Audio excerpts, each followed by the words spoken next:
Ja, hallo, liebe Zuschauerinnen und Zuschauer hier auf dem YouTube-Kanal der Universität Potsdam zum mittlerweile 8. Study-Stream. Vielleicht haben Sie heute schon Ihr Kalendertürchen geöffnet, das 7. und auch ein digitales Fenster und wollen heute vielleicht einen Einblick bekommen in das Studium und Praktikum im Ausland.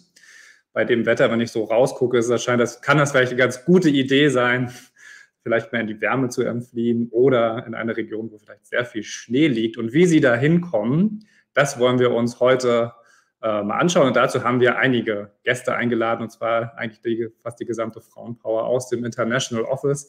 Ich begrüße neben Vera Lü, meiner Kollegin der Zentralen Studienberatung, wir moderieren heute die Veranstaltung, vor allem Lara Subasic aus dem International Office. Hallo Lara, eigentlich direkt hier hinter mir der Wand, die Kolleginnen sitzen, wir duzen uns und Vera auf dieser Seite.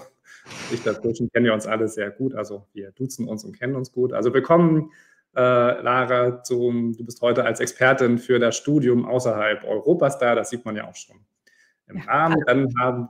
Hallo. Dann haben wir Wiebke da von EDUC, was das eigentlich ist, sich hinter der Abkürzung versteckt. Das wird sie uns im Verlauf der Veranstaltung näher bringen und welche Möglichkeiten es gibt. Dann sehen Sie Julia Wilfurt aus dem Erasmus-Programm. Hallo Julia, willkommen. Und vielleicht erinnern Sie sich auch noch an Julia und Elisabeth Borsdorf, die beiden, die auch im letzten Study-Stream schon dabei waren. Und Sie haben sicher sich den Termin jetzt gemerkt und schon spannend gewartet, Julia und Elisabeth wiederzusehen. Also herzlich willkommen. Ich freue mich, dass ihr wieder dabei seid. Vorab, bevor es gleich losgeht, in die konkrete Vorstellung noch ein paar organisatorische Sachen. Wir haben auch einen Studierenden hier in den Study-Stream eingeladen, Eiko Vredenborg, wir haben das schon jetzt fast eine halbe Stunde versucht, ihn hier zuzuschalten und er war immer mal wieder drin und wieder raus. Er ist nämlich im Moment in Argentinien, in Buenos Aires und die Verbindung steht noch nicht so genau, aber wir hoffen, dass wir ihn hier gleich auch nochmal einen ganz hautnahen Live-Erfahrungsbericht mitgeben können. Und es gibt wieder die Möglichkeit, hier im Chat unter dem Video Fragen zu stellen. Bitte achten Sie wieder darauf, wir können in dem Zusammenhang nur ganz allgemeine Fragen beantworten, nicht individuelle. Also wenn Sie jetzt eine Frage an Frau Borsdorf haben zu Ihrem Praktikumsvertrag, das können wir hier nicht beantworten. Aber wenn Sie Frau Borsdorf oder Elisabeth fragen wollen, wie komme ich zu einem Praktikumsplatz, das sind so allgemeine Fragen, die alle interessieren. Die können wir gerne beantworten. Wir werden im Chat auch immer wieder zu den einzelnen Themen, die wir hier ansprechen, Links oder Erfahrungsberichte posten, auf die Sie dann klicken können. Auch später, wenn Sie sich jetzt das Video vielleicht nicht live angucken, sondern jetzt erst im Verlauf nach ein paar Tagen jetzt hier auf den Study-Stream kommen. Wir werden später auch einen Untertitel dazu fügen, sodass Sie das auch mitlesen können. Im Moment können Sie nur die Live-Untertitelung von YouTube nutzen, falls Sie da einen Bedarf haben. Ja, Veron, dann denke ich, habe ich was vergessen. Vielen Dank, Robert. Ich würde noch mich bedanken wollen bei Amanda Beser, die im Moment noch unsichtbar ist, weil sie hinter der Bühne steht, die eine studentische Mitarbeiterin bei uns in der zentralen Studienberatung, die den Chat mit betreut. Und ja, wir hoffen, dass wir Herrn Vredenburg zuschalten können aus Argentinien. Aber ich würde sagen, wir fangen einfach an. Ich freue mich sehr, dass wir heute so viele Kolleginnen aus dem International Office da haben.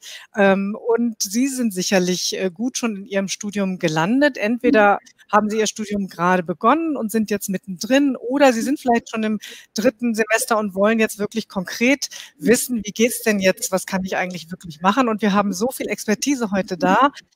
Freue ich mich sehr und würde dann gleich starten. Ich frage einfach gleich mal Julia, warum ist es denn aus eurer Erfahrung so wichtig, internationale Erfahrungen zu machen? Und wie seht ihr Studierende vor und nach einem Auslandsaufenthalt?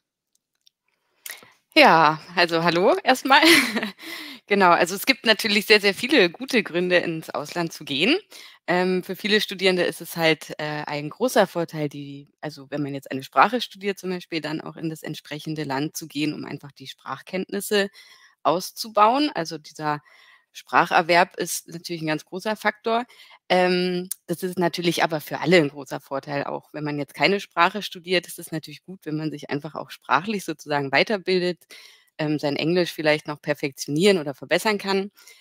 Vielleicht lernt man auch eine ganz neue Sprache dazu. Das schafft natürlich immer viele Möglichkeiten, also insofern immer auch in diese Richtung empfehlenswert. Vielen fällt es dann natürlich vielleicht hinterher leichter, für das Studium relevante Literatur in der Originalsprache zu lesen oder also das sind ja Sachen, an die man vielleicht am Anfang gar nicht so denkt. Ganz wichtig ist natürlich auch, dass es sehr lehrreich sein kann, einfach auch mal ein ganz anderes, neues Bildungssystem kennenzulernen. Also, es läuft ja nicht überall so wie an der Uni Potsdam. Oft kommen Studierende dann tatsächlich zurück und sind dankbar, sagen wir mal so, für das, was sie vielleicht an der Uni Potsdam auch haben, dass die Organisation vielleicht viel besser funktioniert als in anderen Ländern, vielleicht manchmal auch schlechter, aber dass man eben einfach auch diese Erfahrung macht, dass es also auch anders laufen kann. Ähm, ja, grundsätzlich schafft so ein Auslandsaufenthalt natürlich einfach ganz neue Perspektiven auf das, ja, was man vorher eben schon hat und was vielleicht auch völlig normal war.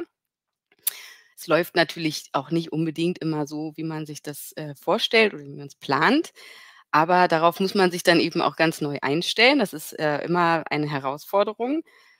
In allererster Linie müssen die meisten Studierenden sich ja in der neuen Stadt, in dem neuen Land, wo sie dann eben auch sind, ganz alleine erst mal zurechtfinden. Das kann auch mal anstrengend und auch sehr herausfordernd sein, ist aber langfristig natürlich eine sehr gute Erfahrung, die einen eben auch in der persönlichen Entwicklung ganz weit voranbringt.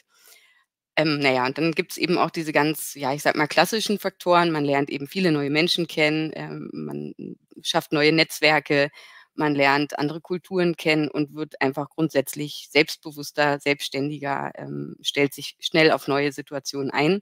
Und das ist eben, ja, für die persönliche und auch für die akademische Entwicklung eben wirklich ein großer Vorteil. Aber es ist eben auch für den späteren Arbeitsmarkt wichtig. Oder Elli? Ja, genau, richtig. Also natürlich garantiert ein Auslandsaufenthalt keinen Job danach. Das können wir natürlich nicht bieten. Aber sie bringen natürlich sehr viele Erfahrungen, die sie in der Fremde gesammelt haben, mit. Und die können sehr gut für ihre zukünftige Arbeit genutzt werden. Also interkulturelle Erfahrung und die Erfahrung, die schon Julia Wilford benannt hat.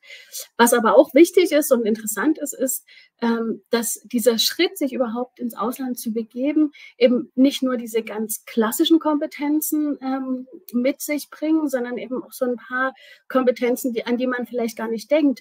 Zum Beispiel sind sie für den zukünftigen Arbeitgeber eben risikoreicher. Sie können sich in neue Gegebenheiten oder in neue Tätigkeitsfelder viel schneller einfinden. Also kurz gesagt, ihre Resilienz wird dadurch bereits gestärkt, weil sie ähnliche Erfahrungen gemacht haben mit Neuem, mit Unbekannten und daraus gelernt haben, wie gehe ich eigentlich mit diesem neuen Unbekannten um. Und das sehen Arbeitgeber sehr gern.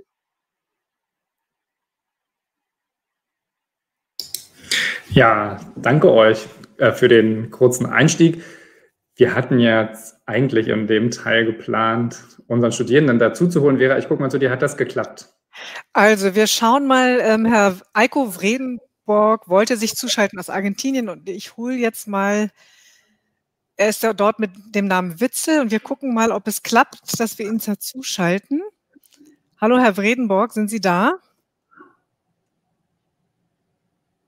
Okay, er schreibt in den Chat, dass es immer noch ein bisschen hackt. Ich versuche einfach mal unsere erste Frage loszuwerden. Herr Vredenborg, Sie sind ja im Moment oder gerade sitzen Sie in Argentinien, in Buenos Aires. Wie sind Sie denn da hingekommen? Sie müssen das Mikro noch aufmachen. Ich hoffe, das klappt.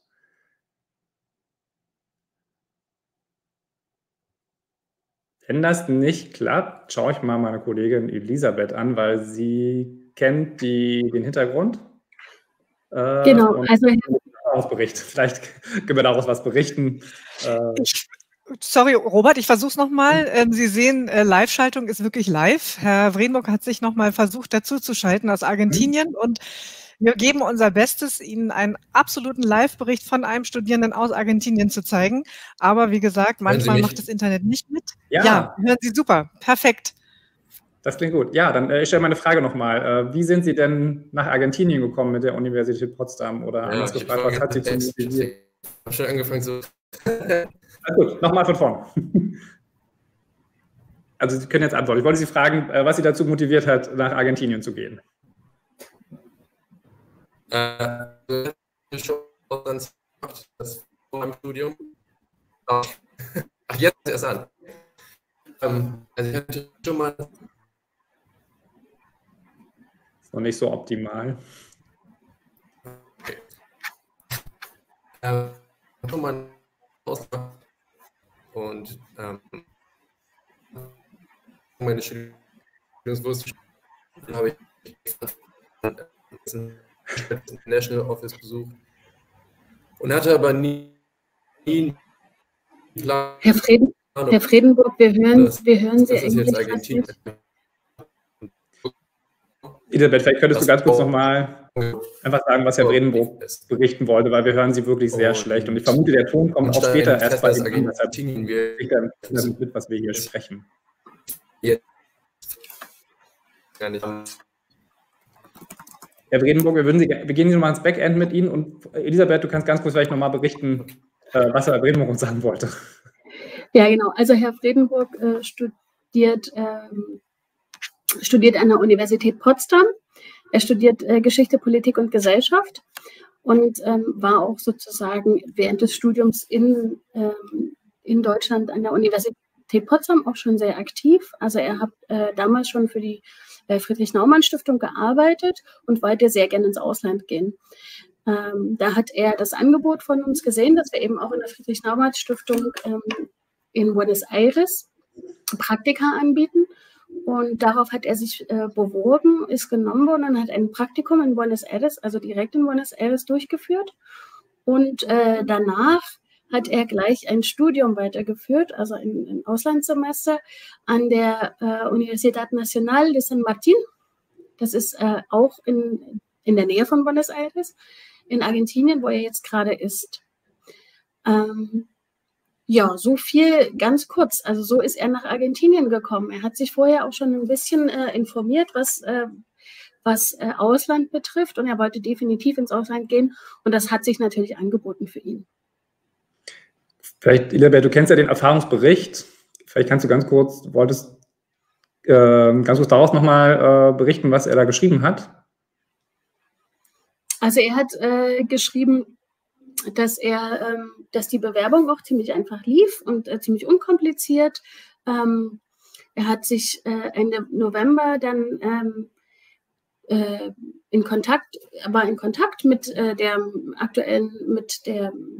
Friedrich-Naumann-Stiftung und ist dann Anfang 2022, also dieses Jahr, dahin geflogen, um das Praktikum durchzuführen. Er selber hat geschrieben, dass er während des Studiums eben wie in der Friedrich-Naumann-Stiftung gearbeitet hat in Potsdam und sich darüber eben auch der Wunsch ergeben hat, ins Ausland zu gehen. Von Argentinien wusste er tatsächlich gar nicht so viel, hat aber ein paar Dokumentationsfilme gesehen und hat sich dann eben mehr und mehr informiert über Lateinamerika und dann ist es eben Argentinien geworden. Ja, vielen Dank. Jetzt nicht abgesprochen, aber ich weiß, Wiebke und Julia, ihr wart ja auch im Ausland als Studierende, glaube ich. Vielleicht könnt ihr mal stellvertretend, ihr seid ja nicht mehr Studierende, das weiß ich natürlich, aber es ist vielleicht gar nicht mehr so lange her, als ihr noch studiert habt. Bisschen vielleicht, aber vielleicht erinnert ihr euch noch, wie es war und was euch motiviert hat, um vielleicht mal einen Eindruck zu bekommen. Vielleicht Wiebke, 2 Sätze. Sehr gern. Hallo, also ich habe ursprünglich auf Lehramt studiert, Englisch und Deutsch. Mein Erasmus-Aufenthalt ist tatsächlich auch gute 10 Jahre her. Und damals war ich für ein Jahr in England an der University of Southampton. Meine Hauptmotivation war bei meinem Studienfach Englisch auf Lehramt natürlich, meine Sprachkenntnisse zu verbessern. Aber ich muss sagen, dass mir am meisten das andere Studiensystem gebracht hat. Also eine ganz andere Herangehensweise, anders studieren, Freunde gewinnen im Ausland. Das war eine wirklich tolle Erfahrung, die ich auch jedem weiterempfehlen kann. Und auch dieser Sprung in die Selbstständigkeit. Danke. Und Julia, wie war es bei dir? Ich glaube, du berichtest selbst, wo du warst. Dann musst du ja nicht sagen, wie lange das her ist. Also, naja, es ist noch ein bisschen länger her als bei Wiebke. Ich war in Italien, was daran lag, dass ich auch Romanistik studiert hatte und Italienisch auch an der Uni völlig neu gelernt habe. Also die Kenntnisse nicht so gut waren wie jetzt in Französisch, was ich halt in der Schule auch hatte. Genau, und bin dann auch relativ kurzfristig über so einen Restplatz theoretisch noch nach Neapel gegangen. Und konnte zumindest meine Sprachkenntnisse da auch sehr gut aufbauen oder überhaupt mal welche erlangen sozusagen und mein Studium dann irgendwann auch erfolgreich abschließen. Ja, hatte natürlich dann auch noch einen privaten Grund, immer wieder nach Italien zurückzukehren. Ja, aber Super. kann ich auch nur jedem empfehlen. Also es ist mal was ganz anderes und ich gehöre dann eher zu denen, die sagen, ich wusste dann doch auch, was ich an der Uni Potsdam vermisst habe. Also so rein organisatorisch war das eben von der Mentalität doch was anderes in Süditalien. Ja. Das ist aber auch schon 10 Jahre her. Aber du hast berichtet, genau, ihr wart ja beide mit dem Erasmus-Programm unterwegs. Das zeigt ja, wie lange das Erasmus-Programm eigentlich schon, wie lange es das schon gibt an den europäischen Universitäten. Und jetzt bleibe ich gleich mal bei den Erasmus-Möglichkeiten. Julia und Wiebke, vielleicht könnt ihr, vielleicht erstmal Julia, vielleicht ganz kurz nochmal was zum Erasmus-Programm sagen und welche Möglichkeiten das Erasmus-Programm hier an der Universität Potsdam für unsere Studierenden bereithält. Ja, also ich glaube, den meisten Studierenden ist ja Erasmus auch ein Begriff, ja, weil es eben einfach auch schon sehr lange gibt, also über 35 Jahre. Ich glaube, dieses oder letztes Jahr hatte Erasmus 35-jähriges Jubiläum. Und auch wir an der Uni Potsdam sind ja stets dabei, die Verträge zu erneuern, zu verlängern, auszuweiten. Es kommen neue Partner hinzu. Und wir haben so rund 500 Erasmus-Verträge an der Uni Potsdam mit verschiedenen Instituten an den europäischen Partnerhochschulen. Ja, also diejenigen, die erstmal sagen, ich will nicht so weit weg, ich will in Europa bleiben, der kann sich eben auf unserer Internetseite die bestehenden Kooperationen angucken, die es halt pro Fachbereich so gibt. Also mal so sortiert nach Fakultäten und Fachbereichen. Es gibt dann dort auch die Liste der sogenannten Austauschkoordinatorinnen oder Koordinatoren.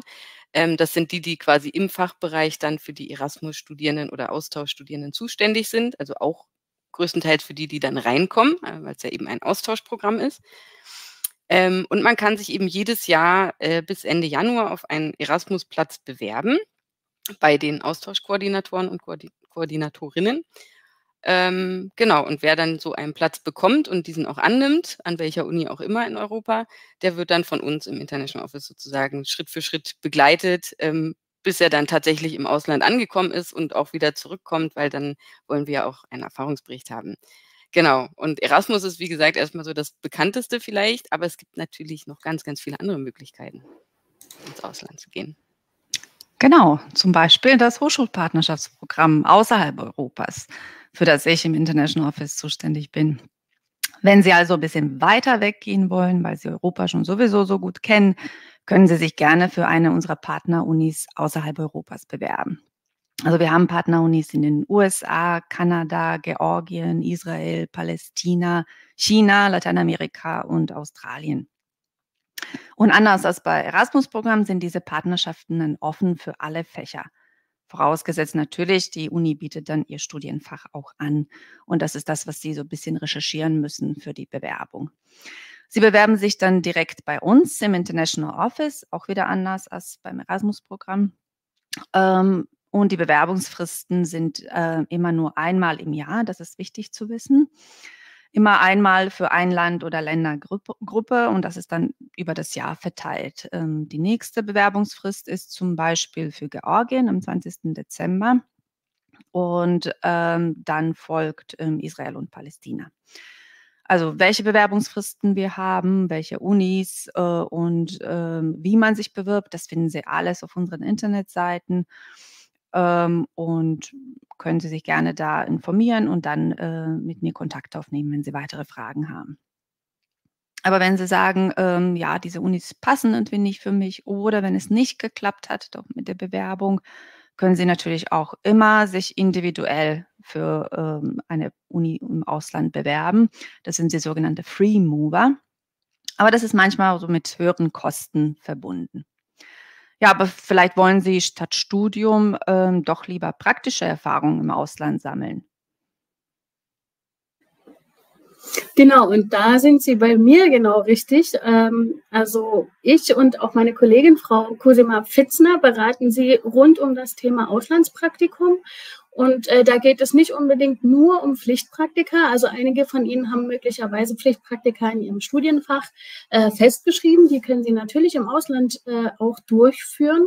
nach Rücksprache mit ihrem Fachbereich, aber sie können natürlich auch sogenannte freiwillige Praktika durchführen. Das heißt, die sind zwar nicht in ihrem Studium eingebunden, helfen ihnen aber trotzdem sowohl für Studium als auch für die spätere Arbeit in ihrem Fachgebiet. Also wir unterstützen sie zum Thema Organisation, natürlich auch zu finanziellen Themen. Und wir haben auch selber Praktika, wie zum Beispiel Herr Fredenburg, der über unsere Kooperationspraktika ins Ausland gegangen ist. Also egal, um was es geht, wenn Sie das Gefühl haben, Sie wollen gerne praktische Erfahrungen sammeln im Ausland, dann sind Sie bei uns an der richtigen Stelle. Was es auch noch gibt, ist diese sogenannte European Digital University, EDUC genannt. Dafür ist meine Kollegin Wiebke Giese zuständig. Und auch da gibt es eine Auswahl an Austauschmöglichkeiten. Richtig, Wiebke? Ganz genau, Elli, vielen Dank. Ich bin die Mobility Managerin in genau dieser Europäischen Hochschulallianz mit der Abkürzung EDUC. Das heißt, ich helfe unter anderem Studierenden der Universität Potsdam dabei, ins EDUC-Ausland zu kommen und helfe auch allgemein dabei, den Austausch zwischen den EDUC-Hochschulen zu stärken, sowohl physisch als auch digital. Dafür steht ja das D in EDUC. Das EDUC-Ausland, das sind genauer gesagt ausgewählte Partnerhochschulen in Frankreich, Italien, Ungarn, Tschechien, Spanien und jetzt auch Norwegen. Und die Programme, die meine Kolleginnen vorgestellt haben, die dauern meist etwas länger, das heißt mehrere Monate, und die müsste man auch ein bisschen längerfristig planen. Der Unterschied zu EDUC ist, dass wir viele Angebote haben, mit denen Sie für kürzere Zeit ins Ausland gehen können oder die auch kurzfristig organisiert werden können, wie zum Beispiel Summer Schools oder auch bestimmte Online-Seminare, an denen Sie teilnehmen können, die aber von den Partnerhochschulen veranstaltet werden. Das heißt, wir haben eine wirklich tolle Alternative an Angeboten und ab dem kommenden Jahr bieten wir auch ein vielfältiges Programm wieder an, das Sie dann online einsehen können. Das sind, wie gesagt, Summer- und Winter Schools, Online-Seminare, aber auch Sprachkurse und vieles, vieles mehr. Und für viele Angebote, die auch physisch sind, vergeben wir zum Teil Stipendien, die Ihnen ermöglichen, ins Ausland zu kommen. Das heißt, wenn Sie akut unter Fernweh leiden sollten, dann haben Sie natürlich auch die Möglichkeit, mehrfach ins Ausland zu gehen oder für längere Zeit verschiedene Programme zu nutzen, die die Kolleginnen vorgestellt haben, die ich vorgestellt habe.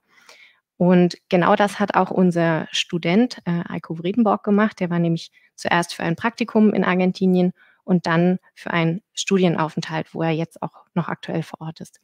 Jetzt weiß ich nicht, ob die Live-Schaltung eventuell doch funktionieren würde. Dann gebe ich nämlich mal ab an meine Kollegin. Super, perfekt. Ja, wir haben jetzt versucht, das Telefon zuzuschalten.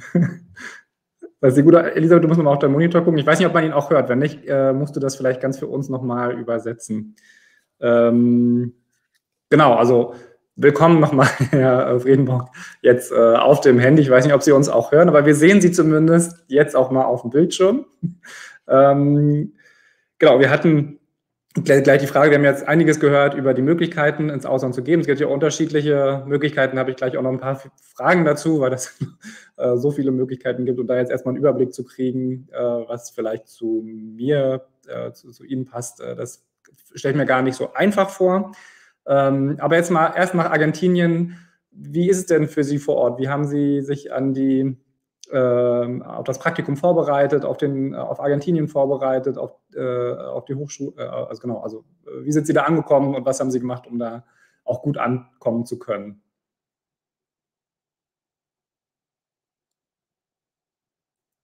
Man hört es nicht, Elisabeth, du musst dann kurz einfach nochmal wiederholen, was er gesagt hat.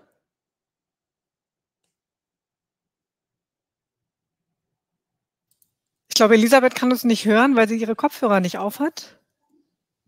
Und wir können beide nicht hören. Aber so ist es bei Live-Schaltungen. Sie sehen, es ist alles echt und real. Hier ist nichts gescriptet und nichts fake. Wir geben hier unser Bestes, auch das Live-Comment zu haben. Aber Frau Elisabeth hört uns gerade nicht.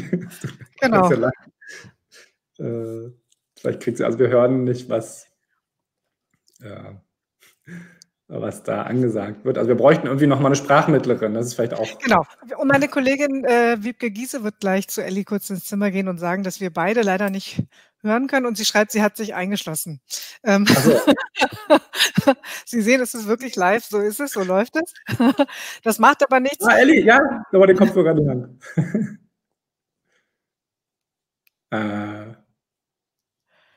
Elli. Elli, da bist du. Elli, wir haben nicht gehört, was er gesagt hat. Kannst du ganz kurz nochmal für uns berichten, was gesagt worden ist? Wir hören dich nicht. Ja? Wir hören dich. Das ist definitiv. Also Herr Vredenburg hat definitiv seinen Spaß hier. Herr Vredenburg, ja. Sie können mich hören, richtig? Okay, Herr Vredenburg hört alles und ich versuche jetzt mein Mikrofon und mein Telefon ranzuhalten. Die Frage war, wie haben Sie sich vorbereiten können auf den Auslandsaufenthalt? Einmal habe ich im Vorab schon viel mit meinem Praktikumsgeber telefoniert. Das ist der Büroleiter, ist ein Deutscher, der entsandt wurde von der Stiftung. Und der hat mir dann schon eben Tipps gegeben oder schon einen Ausblick gegeben, wie das alles sein wird. Und da hatte ich dann zum Beispiel auch die Möglichkeit, Adressen, also so Airbnbs zum Beispiel, die ich vorher rausgesucht habe, dann weiterzuleiten. Und dann haben die Ortskräfte, also die Argentinier, die im Büro arbeiten, haben dann zum Beispiel gesagt, ob das viel gut ist, ob ich da hinziehen sollte oder ob ich das lieber lassen muss. Und dazu hatte ich noch das Glück, dass ich einen Argentinier in Deutschland kenne, der aus Córdoba kommt, also zwar nicht Buenos Aires, aber auch eine Millionenstadt. Und da konnte ich dann schon ein paar Infos mehr kriegen. Und das hat tatsächlich sogar sehr viel geholfen, weil das Wichtigste, wie man sich auf Argentinien vorbereiten kann, ist, die Währungssituation zu kennen. Als ich dann vor Ort war, ging es eigentlich fast direkt los. Ich hatte 3 Tage frei. Ich bin hier an Karneval angekommen und hatte dann, also es war am Samstag und am Mittwoch ging es los. Und von da ab war es eigentlich, hatte ich kaum Zeit, irgendwas. Also dann ist eigentlich mehr oder weniger sowieso der ganze Plan über Bord geworfen, wenn man hier einen hatte. Und dann ist man die ganze Zeit so beschäftigt, also dann mit 8 Stunden Arbeit und dann alles in Spanisch. Mein Spanisch war am Anfang nicht so gut. Und dann ist man schon am Ende ein bisschen erledigt. Also dann, gerade am Anfang habe ich dann nicht so viel gemacht. Und dann Stück für Stück baut sich das dann auf. Man lernt neue Leute kennen durch die Arbeit, durch Veranstaltungen oder wenn man am Wochenende mal feiern geht oder durch Mitbewohner. Und so ist das Stück für Stück. Also ein bisschen eigentlich wie, wenn man jetzt aus seiner Heimatstadt nach Potsdam gezogen ist zum Studieren. Nur, dass es eben in einem anderen Land ist. Und man muss sich natürlich so ein bisschen Stück für Stück erarbeiten. Aber mir macht das dann, mir hat das sehr viel Spaß gemacht, auch wenn es natürlich ab und zu echt anstrengend ist. Aber ich empfehle es jedem, weil es ist wirklich toll. Und hinterher merkt man dann immer, dass das alles dann doch nicht so schlimm war, wenn man dann jetzt irgendwie neue Leute kennengelernt hat und einen Freundeskreis gebildet hat.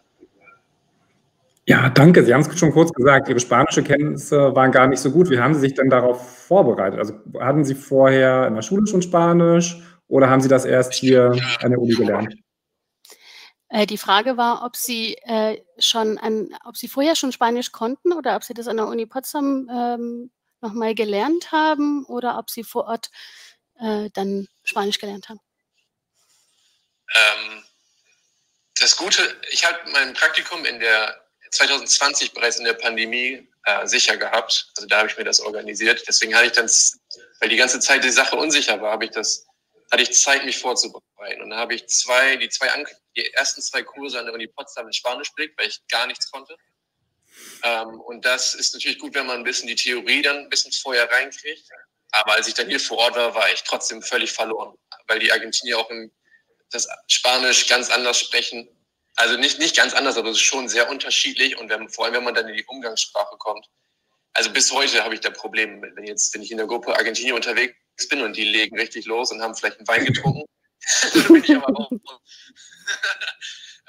Aber naja, wenn man dann eben so einen Druck hat, dass man dann kommunizieren muss und hier sprechen auch wenig Leute Englisch, also die Option fällt dann auch weg, dann lernt man auch schnell. Und dann bei der Arbeit, die ersten 2 Monate, war sehr anstrengend und das erste Monat dann 6 Monate später im Studium war dann auch nochmal richtig hart, weil dann plötzlich hat man einen 3 Stunden Kurs, wo man die ganze Zeit nur zuhört. Aber man merkt dann doch immer dann nach ein paar Wochen, nachdem man da ein paar Mal gut drüber geschlafen hat, dass das Spanische dann wirklich richtig schnell vorangeht. Also am Anfang, als ich hergekommen bin, war ich schon auf der Taxifahrt vom Flughafen zu meiner ersten Wohnung war ich schon am Verzweifeln, weil ich den Taxifahrer partout nicht verstanden habe.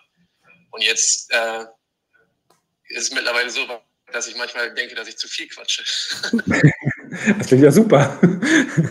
Vielen Dank für den Erfahrungsbericht. Ich denke, gerade Sprache ist ja im Ausland ein wichtiges Thema, auch zurechtzufinden und auch mit den Personen vor Ort auch in Kontakt zu bleiben, in Kontakt zu kommen. Vielen Dank. Ich würde gern weiter in den zweiten Teil der Veranstaltung übergehen, und zwar zum Thema Bewerbung, Finanzierung, Vorbereitung haben wir gerade schon ein bisschen gehört.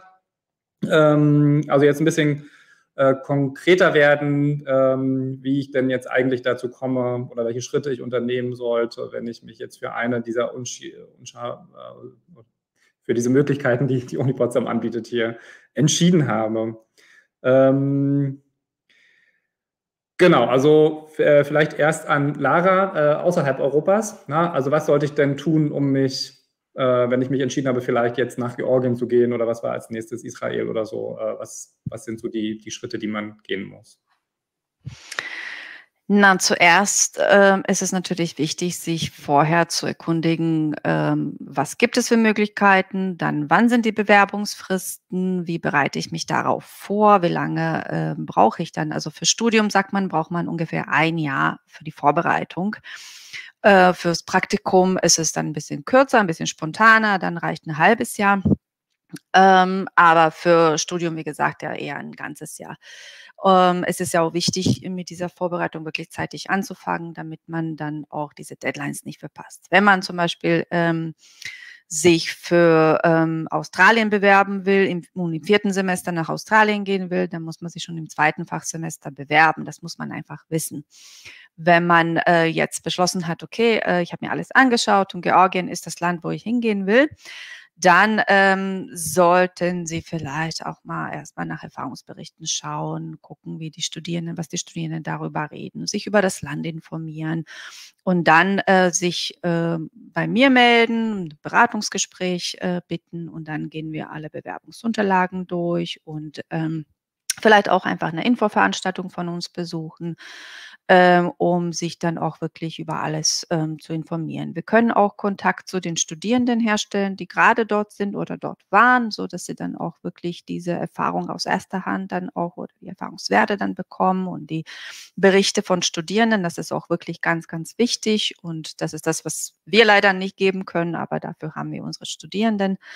Genau, und dann geht es an die Bewerbung und dann erstmal die schriftliche Bewerbung einreichen, und dann bekommen Sie von uns die Einladung zu dem Auswahlgespräch.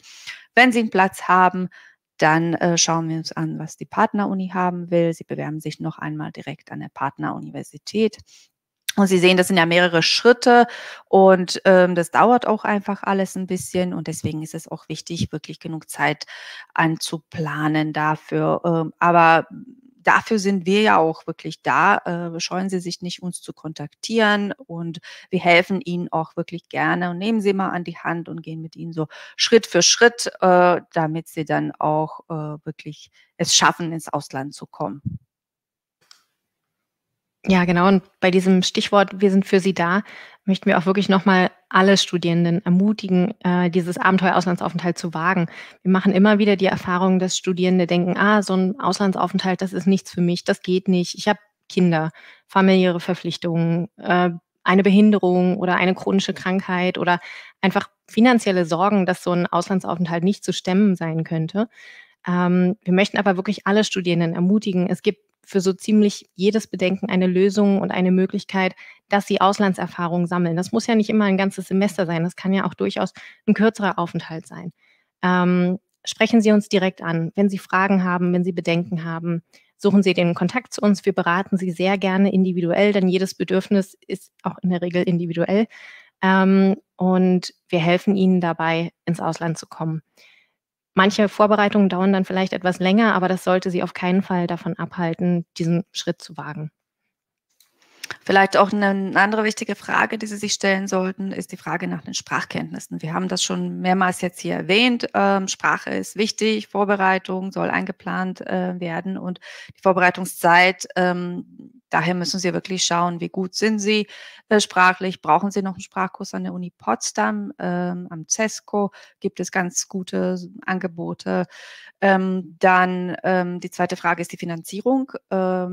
Besteht sie oder müssen Sie vielleicht doch noch mal einen Antrag auf Auslands-BAföG stellen oder Stipendien beantragen und so weiter? Also es ist wirklich auch so eine individuelle Sache, dass jeder für sich dann noch mal schauen soll, was wird gebraucht. Aber da, wie gesagt, noch einmal, kontaktieren Sie uns. Wir gehen mit Ihnen gerne diese ganzen Vorbereitungsschritte durch.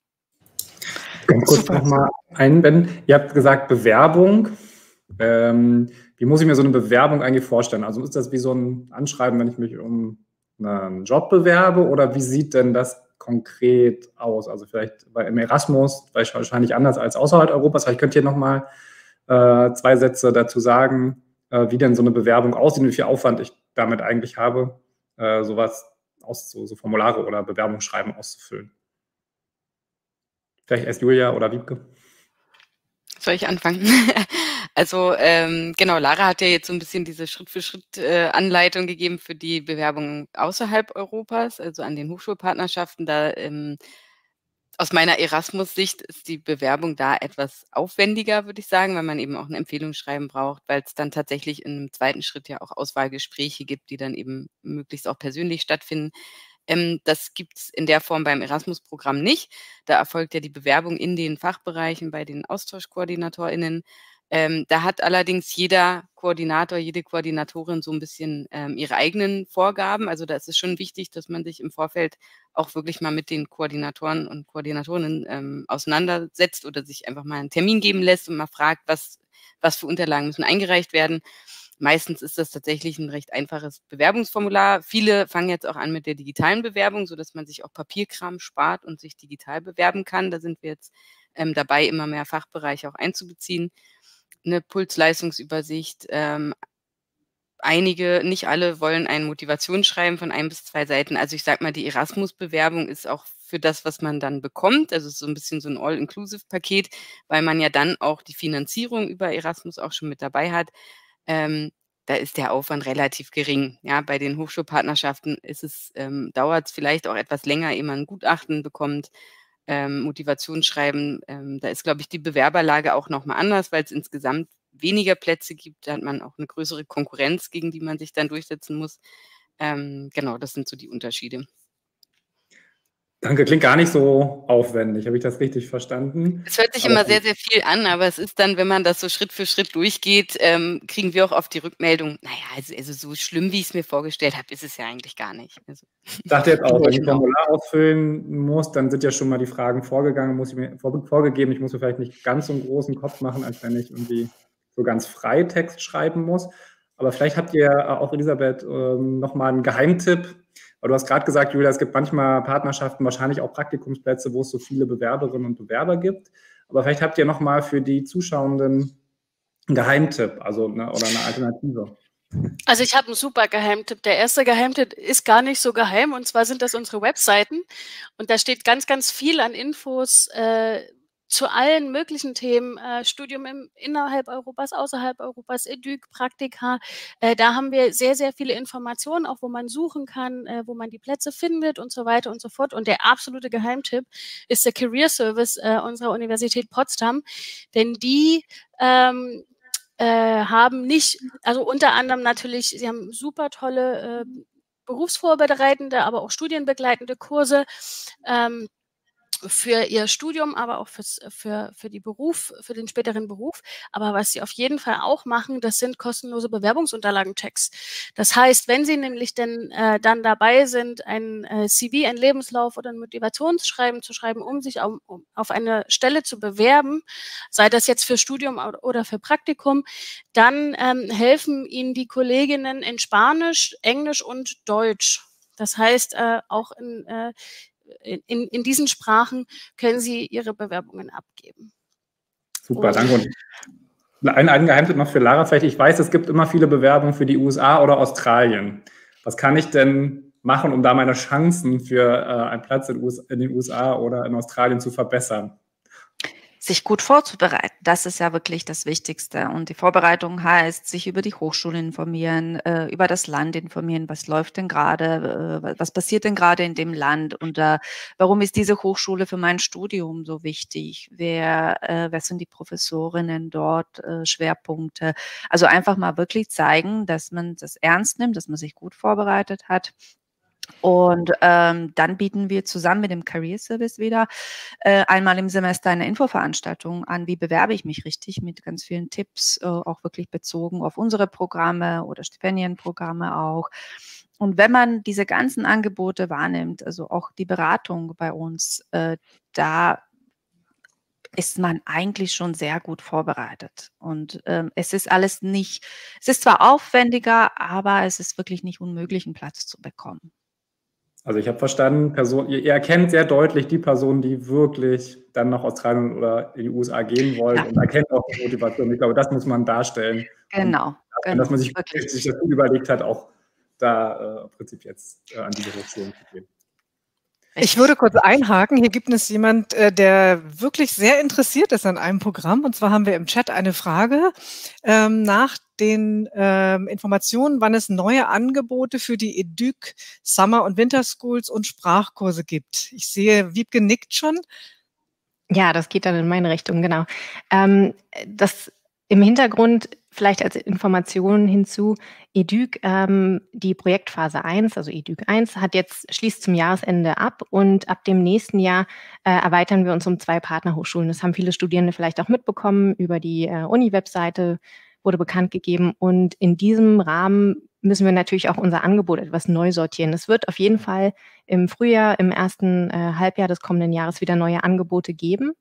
Und das ist ganz wichtig, wenn Sie da auf dem Laufenden bleiben wollen, dass Sie unsere Social Media abonnieren. Die Links hinterlegen wir dann auch hier in diesem Stream und auf unseren Webseiten vorbeischauen. Vielleicht auch den Newsletter des International Office abonnieren. Darüber schalten wir auch immer unsere Werbung für verschiedene EDUC-Angebote. Und es wird auf jeden Fall Angebote geben. Den genauen Zeitpunkt kann ich Ihnen jetzt noch nicht sagen, aber das wird immer mehr in den kommenden Monaten. Genau. Super, vielen Dank. Also wenn ich mich jetzt entschieden habe, ins Ausland zu gehen und ich zweifle vielleicht noch daran, komme ich denn vor Ort gut zurecht? Vielleicht auch, wenn ich mir eine Hochschule oder ein Land ausgesucht habe, wo ich vielleicht noch nie war, dass ich interessant finde. Wie kann ich mich denn gut auch auf die Kultur dort vor Ort einstellen? Oder was kann ich tun, um hier vor Ort vielleicht schon mich auch auf den entsprechenden Aufenthalt dann vorzubereiten? Naja, ich übernehme mal ganz kurz. Also in ein fremdes Land zu gehen, heißt ja nicht nur, sich sprachlich vorzubereiten, sondern auch kulturell, ne? Sich auf das Wunschland einzustellen. Und was Sie hier tun können, ist natürlich zum einen Podcasts zu hören, die sind wieder bei uns auf den Webseiten zu finden und andere Erfahrungsberichte von Studierenden, die im Ausland schon gewesen sind, möglicherweise sogar in dieser Hochschule oder in diesem Praktikum, in das sie gerne gehen wollen. Und was sie vor Ort tun können, ist zum Beispiel an dem Buddy-Programm teilnehmen können. Das Buddy-Programm der Universität Potsdam, da können Sie internationale Studierende, die eben bei uns studieren, also andersrum sozusagen, die zu uns kommen, einfach kennenlernen und sie eben auch beim Einleben ein bisschen unterstützen. Gleichzeitig können Sie nicht nur eben Ihre Sprache ausprobieren, sondern auch Erfahrungen und über Ihren eigenen Auslandsaufenthalt Erfahrungen sammeln. Genau. Das ist natürlich eine ganz tolle Möglichkeit. Danke. Und jetzt vielleicht gerne kulturell, aber vielleicht habt ihr noch ein paar Tipps, wie man sich auch auf die Sprache vorbereiten kann. Ja, da würde ich mal übernehmen. Also sprachlich, wir haben ja jetzt schon immer auch über Sprachnachweise, Sprachkenntnisse gesprochen. Man darf natürlich gerade bei so einem längeren Auslandsaufenthalt oder Studium nicht vergessen, dass ja dieser akademische Austausch wirklich auch im Vordergrund steht und das eben nicht, also wenn es jetzt nicht eine Sprachreise explizit auch ist, eben kein Urlaub oder keine Sprachreise ist.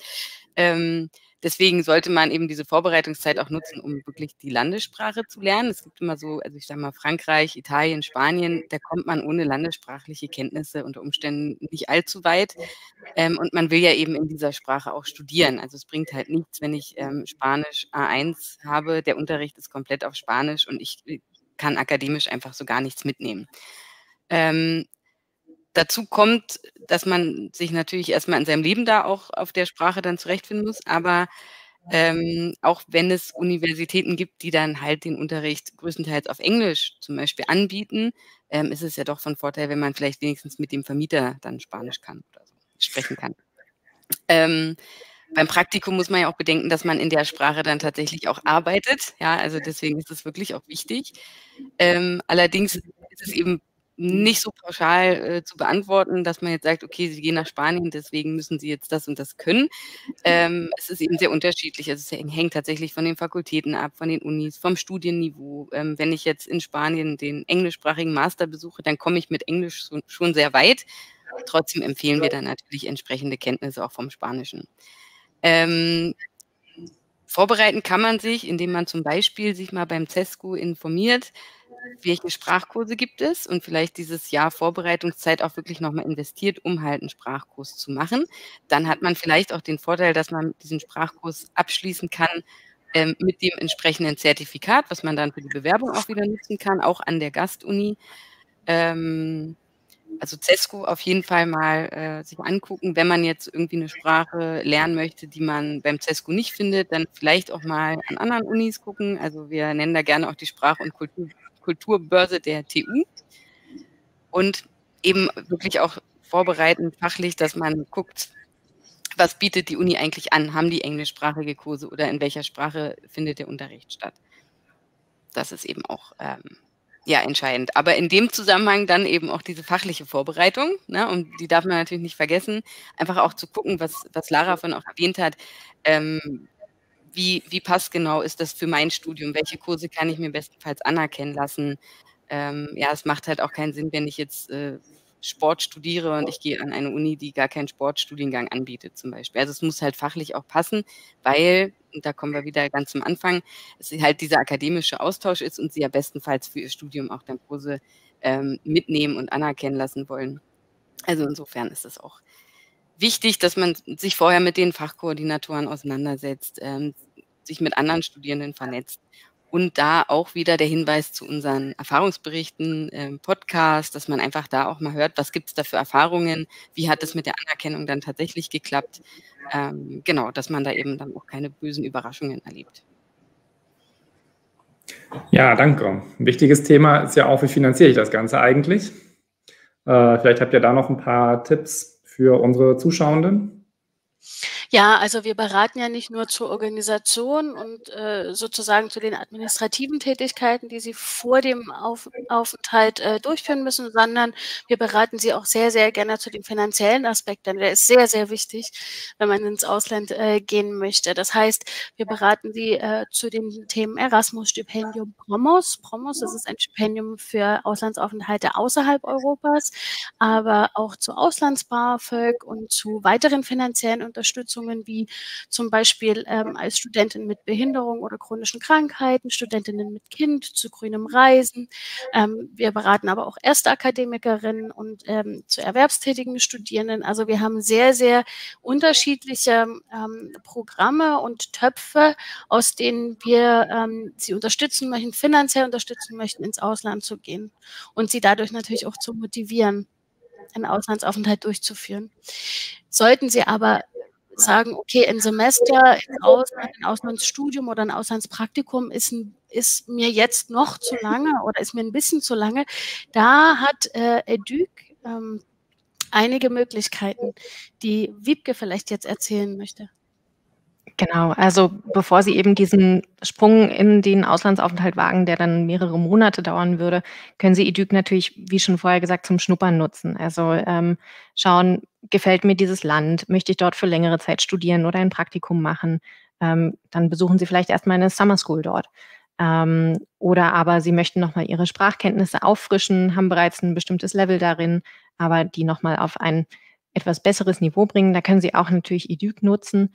Unsere Sprachangebote, genau. Und jetzt die Frage, können wir wieder zu Herrn Vredenborg schalten oder nicht?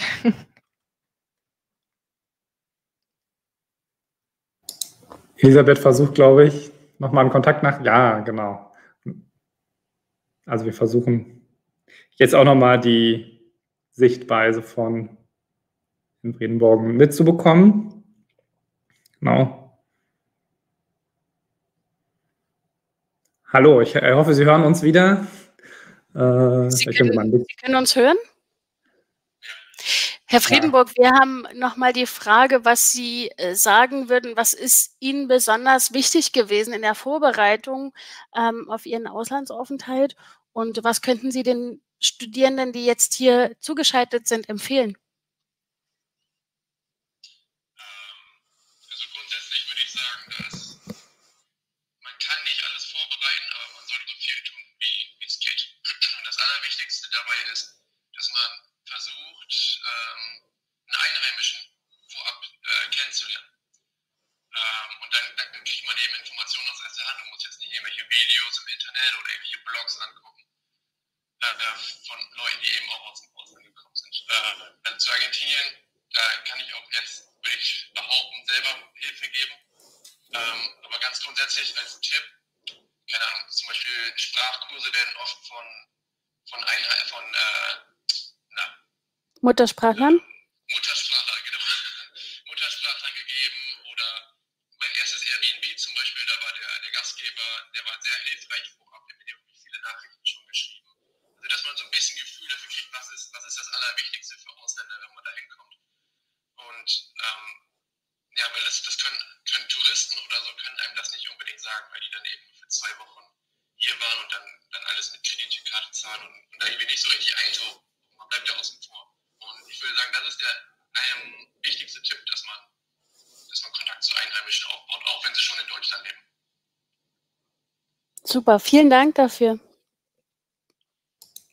Ja, auch nochmal von uns vielen Dank, dass das mit der Live-Schalte oder auf einem anderen Weg geklappt hat. Ganz herzlichen Dank und viele Grüße nach Argentinien, Herr Fredenborg. Vielen, vielen Dank.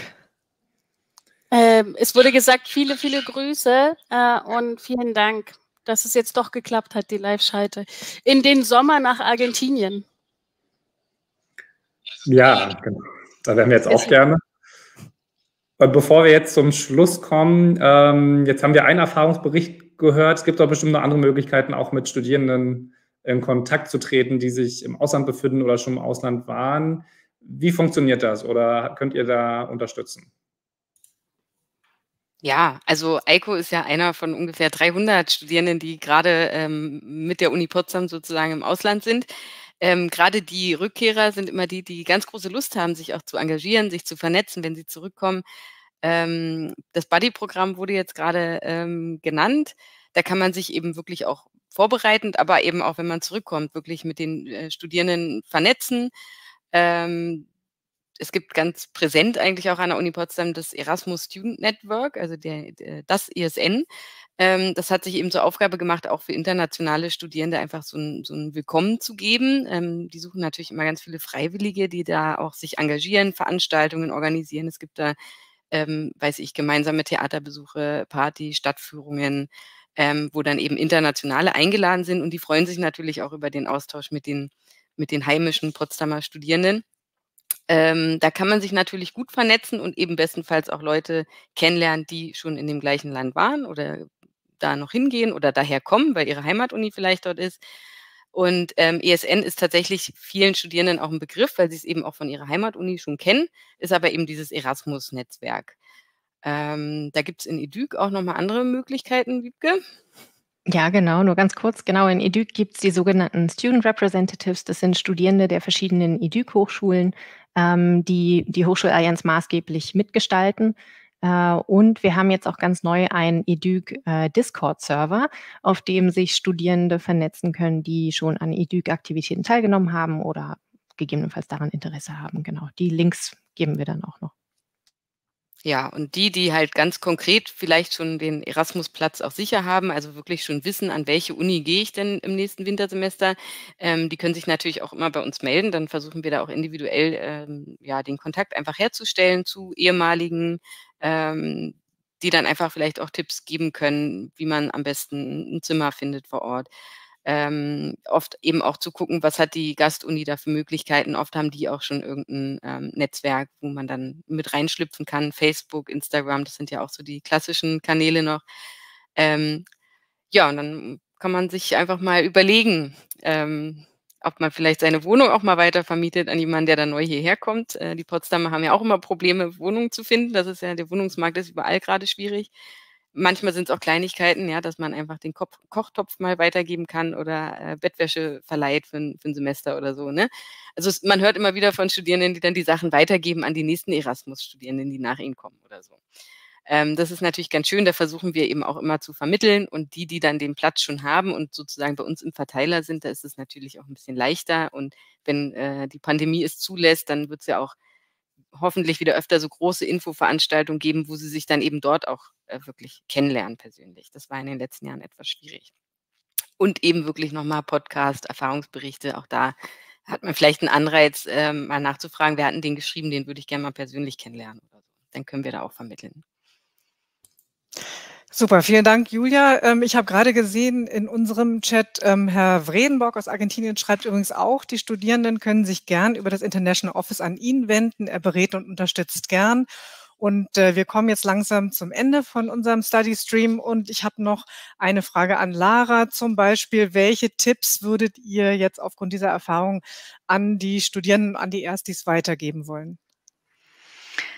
Ja, da muss ich nicht viel reden. Da würde ich dann einfach nur sagen, bei den ersten Anzeichen von Fernweh das International Office fragen. Wir sind für Sie da. Kommen Sie zu uns, melden Sie sich, wir helfen gerne. Super, da schließt sich eigentlich der Kreis, weil dieser Stream heißt ja Fernweh, Fragezeichen, dann Doppelpunkt, Praktikum oder Studium im Ausland. Und wir danken sehr unseren Kolleginnen für diesen tollen Einblick und auch dieses Fernweh, was ihr geschürt habt. Wir haben parallel zu dem, was ihr gesprochen habt, auch ganz viel an Infos in den Chat gestellt und hoffen, dass ihr euch gar nicht mehr retten könnt vor Anfragen. Und wir danken allen, die jetzt live mit uns dabei waren und dann hoffentlich auch ins Ausland gehen. Und wir hoffen, dass alle, die sich später noch zuschalten, ebenfalls davon profitieren. Klicken Sie alles an und fragen Sie unsere Kolleginnen. Ja, von mir auch nochmal herzlichen Dank an die Kolleginnen im International Office. Und wie das so üblich ist, am Ende wollen wir Sie natürlich auch für den nächsten Study Stream einladen. Der ist so Mitte Februar zum Thema Entscheidungskompetenz. Also da geht es um, wie kann ich eine Entscheidung treffen.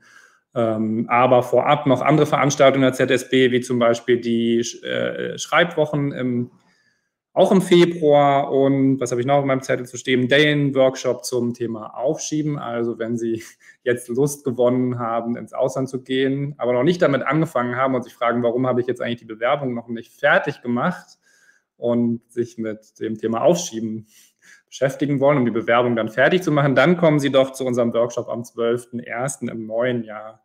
Und dann lernen Sie, wie Sie dann bis Ende, was habe ich gelernt, Julia, bis Ende Januar vielleicht noch die Bewerbung für das Erasmus-Programm auf den Weg bringen kann, um dann ein halbes Jahr oder ein Jahr später dann vielleicht in, weiß ich nicht, in Spanien zu sein oder in Norwegen, keine Ahnung. Ja, damit herzlichen Dank und ich hoffe, ich kann Sie bald auch dann wieder zu unserem nächsten Study Stream begrüßen und ich wünsche Ihnen noch eine schöne Weihnachtszeit. Bis bald. Tschüss, bis zum nächsten Stream. Tschüss. Tschüss. Danke. Tschüss.